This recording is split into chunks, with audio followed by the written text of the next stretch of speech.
NIS अप्रैल 2024 में क्या पास होना आसान है? देखिए, पास होना आसान कुछ भी नहीं होता है। किसी भी बोर्ड में पास होना आसान नहीं होता है, मगर अगर एक अच्छी प्लानिंग के साथ चलोगे तो 100% पास हो जाओगे।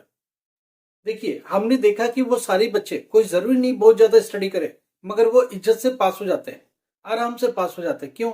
उनके पीछे एक प्लानिंग होती है, हर सब्जेक्ट की स्ट्रेटजी होती है कि हमने क्या पढ़ना है। बिल्कुल कुछ नहीं आता है ना इसमें, तो भी आप पास हो सकते हो। मैं गारंटी कहता हूं कि आप पास हो सकते हो।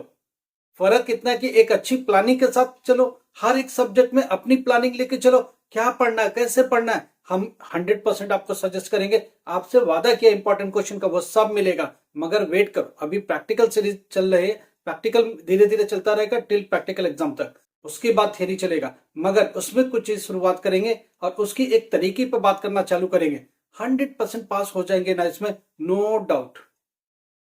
स्टूडेंट कहता है कि मैं पास नहीं हो रहा हूं, 1 साल से, 2 साल से, 3 साल से, ऐसे बहुत सारे स्टूडेंट का मैसेज है। क्या वो पास हो सकते हैं क्या? कोई एक ऐसा तरीका है, कोई नायाब तरीका है, कोई ऐसा रास्ता है जिससे कि वो अपना जो प्रॉब्लम वाला रास्ता है उसको हमराह कर सके, थोड़ा सा इजी कर सके, थोड़ा स्मूथ कर सके? ऐसा पॉसिबिलिटी है क्या?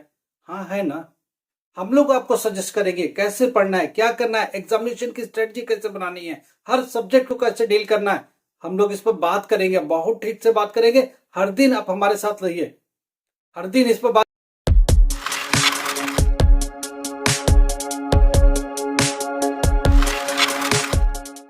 नमस्कार, आदाब, सत श्री अकाल। Myself Ahmad sir, education @अहमद सर। आपको पता है, देखिए, ये एग्जामिनेशन को समझना सबकी बस का नहीं है। आप एक जस्ट 12th पास हो, आप दूसरे को सजेस्ट नहीं कर सकते। आप एक जस्ट ग्रेजुएट हो, आप दूसरे को सजेस्ट नहीं कर सकते। देखिए, 18 ईयर हम लोग को इवेल्युएट करते हो गया, सीबीएसई बोर्ड को, एनआईएस की एग्जामिनेशन को कंडक्ट कराते इतने ही साल हो गए। 1000 के लैक्स ऑफ स्टूडेंट्स हर साल, कई थाउजेंड्स ऑफ स्टूडेंट को पढ़ा के रिलीज कर देते हैं। कहाँ? स्कूल्स के अंदर, यूनिवर्सिटी की क्लासेस के अंदर, ऑनलाइन क्लासेस के अंदर, इंस्टीट्यूशन के अंदर, कोचिंग क्लासेस के अंदर, दुनिया भर के बच्चे, भर भर के बैच पढ़ा के निकाले हम लोगों ने। हम लोगों ने क्या देखा, बोर्ड की कॉपी जब इवेल्युएट करने जाते तो देखते कौन बच्चा क्या लिखता है, कैसे लिखता है, कौन बच्चा बिल्कुल ये नॉलेज वाला है या नहीं है। कई बार लगता है ये टू द पॉइंट क्यों लिखता बच्चा, इसका मतलब इसकी स्ट्रेटजी बहुत अच्छी है। बहुत ज्यादा मार्क्स तो नहीं पाता, मगर आराम से पास हो जाता है। उसके पीछे उसकी प्लानिंग क्या रही।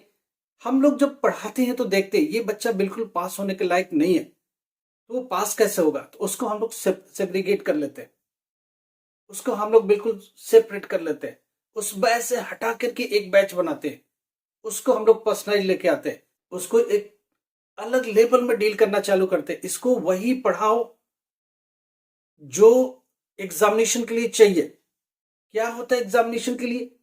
पास होने की गारंटी कैसे ली जा सकती है? देखिए, आप अपनी पढ़ाई की गारंटी खुद ले सकते हो। कैसे, मैं बताता हूं। आप एक प्लानिंग के साथ चलो, मेरे साथ हर सब्जेक्ट पर चलो। हम लोग हर सब्जेक्ट पर चलेंगे और हर सब्जेक्ट का निचोड़ निकालेंगे। कल इंग्लिश की सीरीज चालू कर रहे 12th क्लास की, इंग्लिश में कैसे पास हुआ जाए, क्या क्या पढ़े कि मिनिमम पास हो जाए। देखिए, हर सब्जेक्ट में ऐसा कोर क्वेश्चन होते हैं जो अगर सिर्फ वही कर ले, उतना ही कर ले, उतनी की ही प्रैक्टिस कर ले, इजिली पास हो जाएंगे। दुनिया की कोई ताकत उसे फेल नहीं कर सकती। ज्यादा लिखना जरूरी नहीं होता है, ज्यादा नॉलेज जरूरी नहीं है। To the point, through the point, as per according to the question अगर आंसर मिला तो जरूरत नहीं है ज्यादा लिखने की, जरूरत नहीं है ज्यादा पढ़ने की।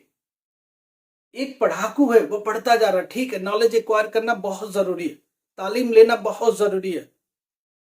आपकी जरूरत के हिसाब से नॉलेज कितना है, एग्जामिनेशन की जरूरत क्या है।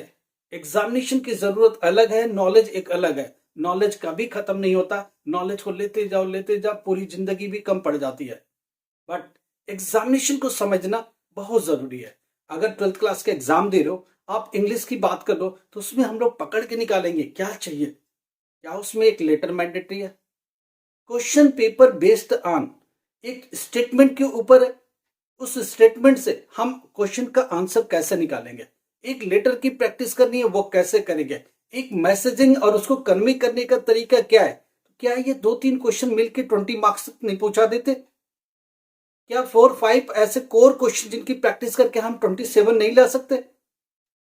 बिल्कुल ला सकते हैं और 100% गारंटेड ला सकते हैं, मगर इसके लिए एक तरीका और एक प्लानिंग और एक सब्जेक्ट के ऊपर आपकी पकड़ आनी जरूरी है। लिखने का तरीका क्या, क्वेश्चन से आंसर निकालने का तरीका क्या, हमने बहुत नॉलेज एक्वायर नहीं किया, मगर क्या हमने इतना समझ लिया है कि क्वेश्चन को अटेम्प्ट कैसे करेंगे, लिखेंगे कैसे, वे ऑफ राइटिंग क्या होगा। जो एग्जामिनेशन की कॉपी चेक करते वक्त ये समझ में आती है कि स्टूडेंट तो बहुत कुछ बता रहा है, बहुत सारा नॉलेज है, बट उसका क्या करना, किसी काम का नहीं है। हमको वही आंसर चाहिए जो क्वेश्चन के लिए जरूरी है। क्या उसके हिसाब से बच्चे ने तैयारी करी है? अगर उस क्वेश्चन के अकॉर्डिंग जा रहा तो हमें पूरे मार्क्स देने में भी कोई गुरेज नहीं है। उसने 4 पेजेस लिखे, मगर 4 में टू द पॉइंट एक्यूरेट 4 बड़े क्वेश्चन को अटेम्प्ट कर दिया, वो पहुंच गया पासिंग मार्क्स तक।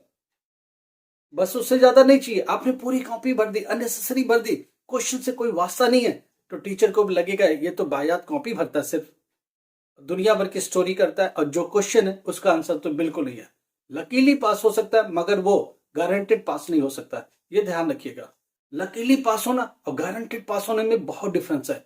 गारंटेड मीन्स आप एक प्लानिंग के साथ जाते हो, एक स्ट्रेटजी के साथ जाते हो कि हमको इस तरह से क्वेश्चन को अटेम्प्ट करना है, कितना सही है कितना गलत है वो एक अलग बात है, एक अलग डिबेट है। तो आपको इस हिसाब से चलना पड़ेगा, आप इजिली पास हो जाए। तो आप डेली हमारे ब्लॉग के साथ बने रहे। हम लोग एग्जामिनेशन सीरीज पर ठीक से बात करना चालू कर रहे हैं। कल इंग्लिश सब्जेक्ट पर बात करेंगे, अब बहुत अच्छे से बात करेंगे।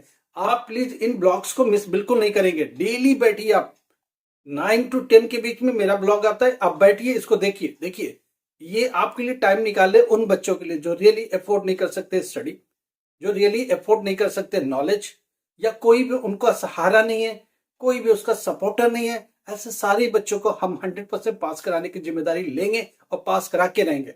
तो प्लीज आप ब्लॉग में ठीक से बने रहो और हर दिन को देखो, ध्यान से देखो, और प्लीज उन सारे बच्चों को शेयर करो जो रियली इस तरह के एजुकेशन या इस तरह के एजुकेटर उनको नहीं मिले।